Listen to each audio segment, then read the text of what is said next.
Assalamualaikum warahmatullahi wabarakatuh. Perkenalkan, kami dari kelompok 3 yang beranggotakan saya sendiri, Siti Urmila, dan Vivi Ivy, serta Yona Martina. Di sini kami akan membahas tentang bentuk-bentuk cerita anak usia dini. Apa saja yang akan kita bahas? Yang pertama yaitu jenis cerita. Jenis cerita untuk anak usia dini dibagi menjadi 3. Yang pertama cerita rakyat, yang kedua cerita fiksi modern, yang ketiga cerita faktual. Cerita rakyat yaitu narasi pendek dalam bentuk prosa yang tidak diketahui penciptanya dan tersebar dari mulut ke mulut. Yang kedua, cerita fiksi modern yaitu cerita imajinasi yang diciptakan oleh seseorang berdasarkan problematika kehidupan sehari-hari. Yang ketiga yaitu cerita faktual. Cerita faktual ialah cerita yang didasarkan pada peristiwa faktual yang dialami oleh seseorang maupun sekelompok orang. Selanjutnya akan disampaikan oleh Yona Martina. Yang pertama, cerita rakyat. Cerita rakyat adalah cerita pada masa lampau yang menjadi ciri khas setiap bangsa yang memiliki kultur budaya yang beraneka ragam, mencakup kekayaan budaya dan sejarah yang dimiliki masing-masing bangsa. Cerita rakyat merupakan kisah fiktif yang dituturkan secara turun-temurun dan tidak memiliki pengarang yang jelas.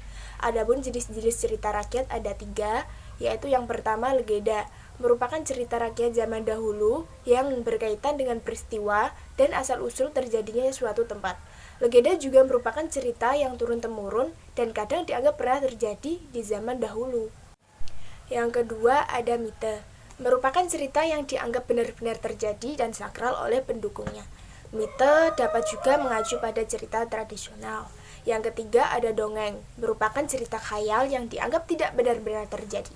Dongeng adalah cerita rakyat yang dapat dijadikan sumber cerita anak usia dini, terutama dongeng binatang atau fabel. Fabel sendiri sering disebut dengan cerita anak tradisional yang merupakan cerita yang tokoh-tokohnya diperankan oleh binatang sebagai perumpamaan karakter dan watak manusia. Yang kedua, ada cerita fiksi modern. Cerita ini dianggap sebagai sastra hipotesis dan sesuai untuk model belajar anak. Cerita ini merupakan cerita imajinatif yang diciptakan oleh seseorang berdasarkan problematika kehidupan sehari-hari.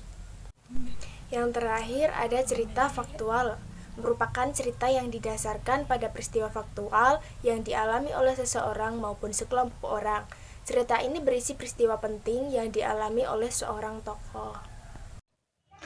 Yang selanjutnya adalah sumber dan bahan cerita. Nah, ini bisa bersumber dari 4, yaitu yang pertama sumber tertulis, sumber lisan, kemudian sumber buku cerita modern, dan yang terakhir sumber ciptaan cerita kreativitas guru. Nah, untuk sumber lisan ini memang diperoleh dari mulut ke mulut, seperti itu penyampaiannya secara lisan. Kemudian kalau secara lisan ini memang kelemahannya terkadang satu orang dengan orang lainnya atau satu wilayah dengan wilayah lainnya itu berbeda ceritanya, meskipun pada intinya sama. Nah, hal ini dikarenakan sebagai manusia itu kan memiliki memori yang terbatas, jadi jika hanya disampaikan lisan ke lisan tentu akan ada yang berubah meskipun sedikit. Seperti itu. Nah, selain itu biasanya sumber lisan ini juga diceritakan dari orang tua zaman dulu, kemudian dari guru, dari ustadz, itu secara lisan, lalu diingat, lalu kemudian disampaikan lagi ke anak cucunya secara turun-temurun. Dan yang biasanya diceritakan itu tentang hewan, tentang dongeng, seperti itu. Kemudian yang kedua adalah sumber tertulis. Sumber tertulis berarti bersumber dari teks yang telah dicetak.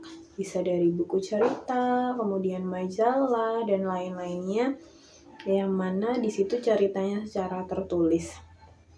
Dan yang ketiga, buku cerita modern. Nah, kalau buku cerita modern ini tentunya memiliki banyak kelebihan seperti sudah berwarna, kemudian banyak ilustrasinya, lebih menarik untuk anak-anak, seperti itu. Dan hal ini juga bisa memunculkan interaksi antara yang bercerita dengan anak-anak. Kemudian yang terakhir adalah cerita ciptaan guru.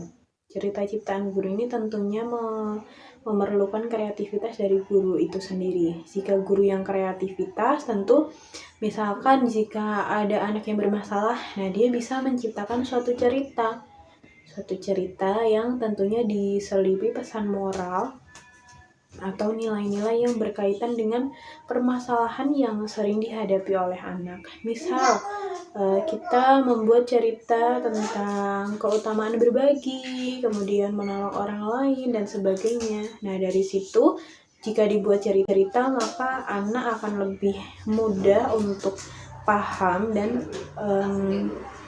mereka akan mudah menerima pesan-pesan moral tersebut dan mempraktekannya.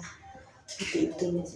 Demikian yang dapat kelompok kami sampaikan. Apabila ada salah, kami mohon maaf. Wassalamualaikum warahmatullahi wabarakatuh.